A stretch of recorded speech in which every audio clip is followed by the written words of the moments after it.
Yo, we ready to get back into it? I'm trying to do the shortest videos. I gotta get out of here about 1. It's about 12:19.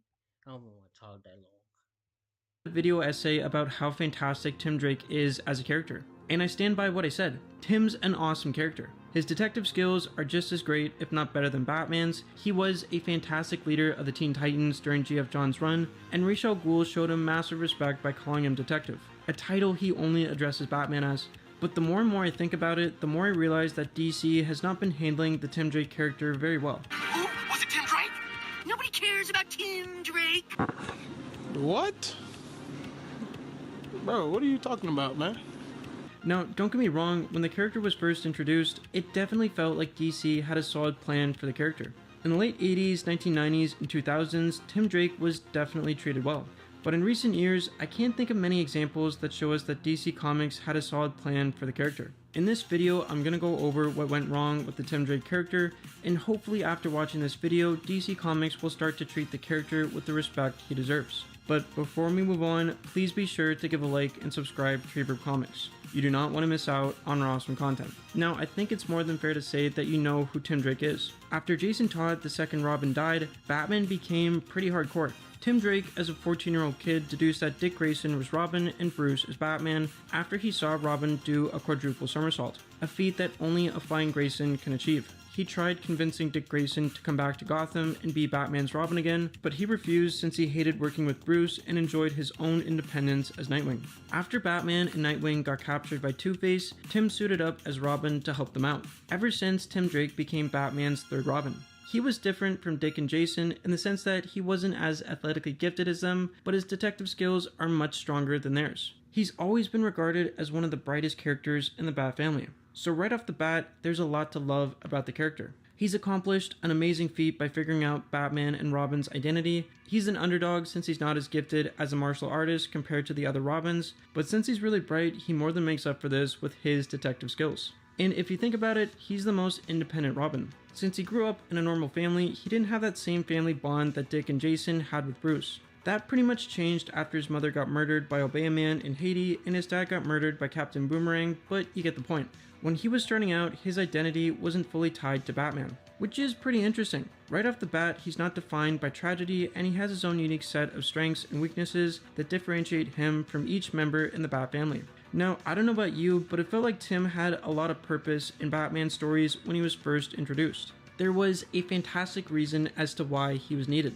He was needed because Batman needs a Robin, and that, by the way, was a void that Dick Grayson could not fill at the time. Tim Drake, at the time, helped Bruce deal with the guilt over what happened with Jason Todd. Tim helped pull him out of his self-loathing and helped him find some happiness once again in his life. Tim pulled Bruce out of the darkness and helped him feel human once again. Personally, I love the interpersonal drama between the two of them. Bruce was very overprotective of Tim given what happened to Jason. So Tim often felt sidelined as he didn't get a lot of opportunities to prove himself to Batman. Now, aside from helping out Batman, he got amazing character development in the 1990s and the 2000s. In the Chuck Dixon Robin series, Tim traveled the world by himself to hone his fighting skills and solve mysteries.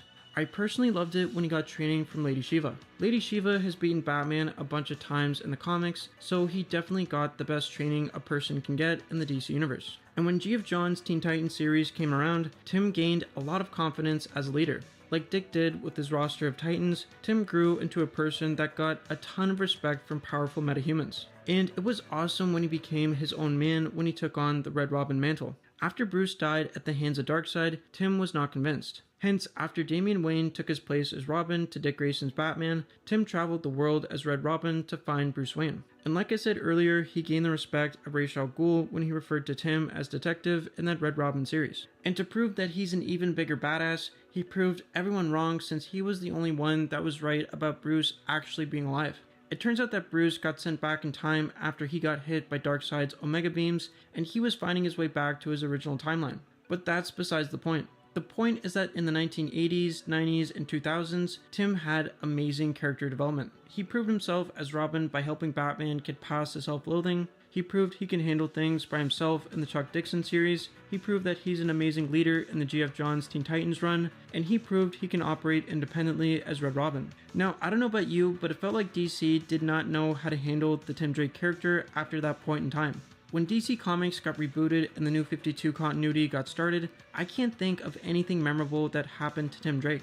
Now, don't get me wrong, he had a pretty sweet Red Robin costume, but aside from that, nothing really fun or cool happened with that character. And when we got to the Rebirth continuity, it was almost like Tim Drake experienced a character regression. He took on the Red Robin title, but his costume pretty much looked like a Robin costume. Instead of one R, he had two, and he had a lot of green in his costume, which pretty much made him look like Robin. I mean, why would you call yourself Red Robin if there's a lot of green in your costume? And in the Rebirth continuity, Tim was back in Gotham helping Batman out instead of operating independently. Which really sucks if you think about it. Instead of being his own man, he's back to being Batman's sidekick once again. To be fair, there was some interesting things that happened with the character.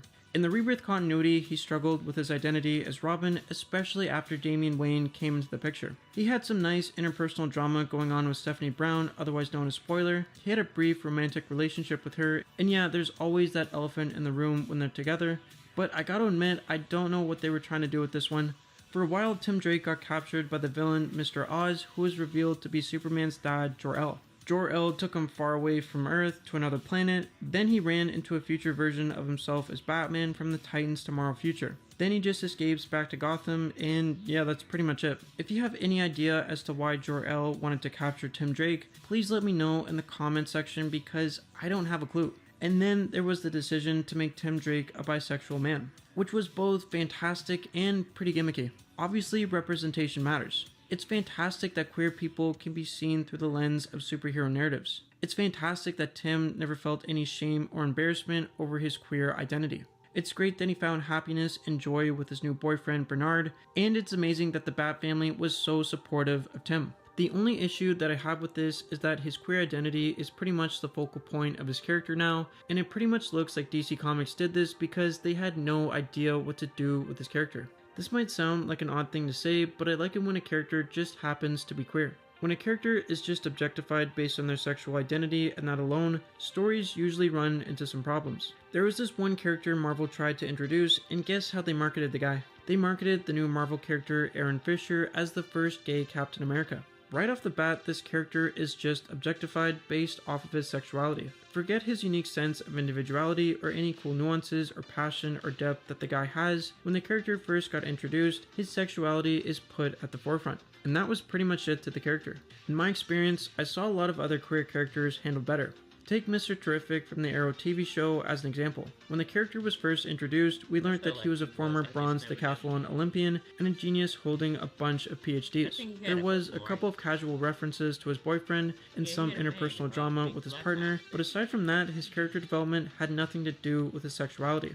To make a long story short, Curtis Holt wanted to become a more efficient superhero, but he struggled learning hand-to-hand combat. So he used his strengths to make up for his weaknesses. He used his technological genius to develop T-Spheres, which gave him an edge when fighting criminals. His development had him go from a superhero in training to Mr. Terrific, a hero that's really unique in his own right. So yeah, Mr. Terrific just happened to be gay. He wasn't hiding parts of himself, he wasn't ashamed of who he was as a person, he was a queer character who got amazing character development. Tim Drake, on the other hand, did not get this treatment. He got amazing character development in the post-Infinite Crisis era, then he barely got any in the New 52 continuity, and then DC Comics decided to make him a bisexual man in the Rebirth continuity, because I guess they wanted more representation in their lineup of characters. Personally, I find it great that Tim Drake is bisexual. I just want him to have amazing character development. I want him flying solo and facing off against Ra's al Ghul like he did in the post-Infinite Crisis era. I want him to be a badass in his own right.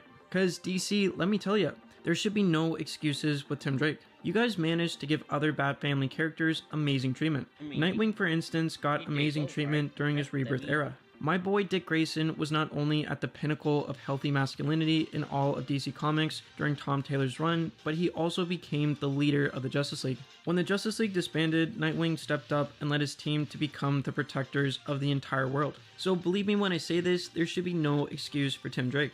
There's such a huge abundance of Batman villains in Gotham for Tim Drake to go up against by himself. Personally, I think he's outgrown his sidekick mantle. I don't like seeing him be so dependent on other Bat family characters to help him out all the time. It would be cool if they gave the character Doctor Who treatment, as in just have it so that Tim relies on his wits and resourcefulness to beat his villains like the Doctor does. Heroes don't always have to physically dominate maniacs into submission for the story to be entertaining. In fact, there was plenty of times when Batman just outsmarted his villains to save the day. For instance, in Batman the Animated Series, when Bruce got captured by the ventriloquist, he didn't use violence to stop the guy. He just imitated the Scarface dummy's voice to turn Arnold Wesker against him. For those of you who don't know, Arnold Wesker, aka the ventriloquist, has a rare form of dissociative identity disorder where he expresses his alter through the Scarface dummy. Batman just imitated Scarface's voice to turn Arnold against him, which was just brilliant and sad at the same time, but you get the point. There's so much potential for the Tim Drake character. Batman's amazing, but he cannot be in two places at once. Having Tim face off against Batman's villains while he's doing something else would be a really cool thing to see. And don't even get me started on how he was treated in the Titan show.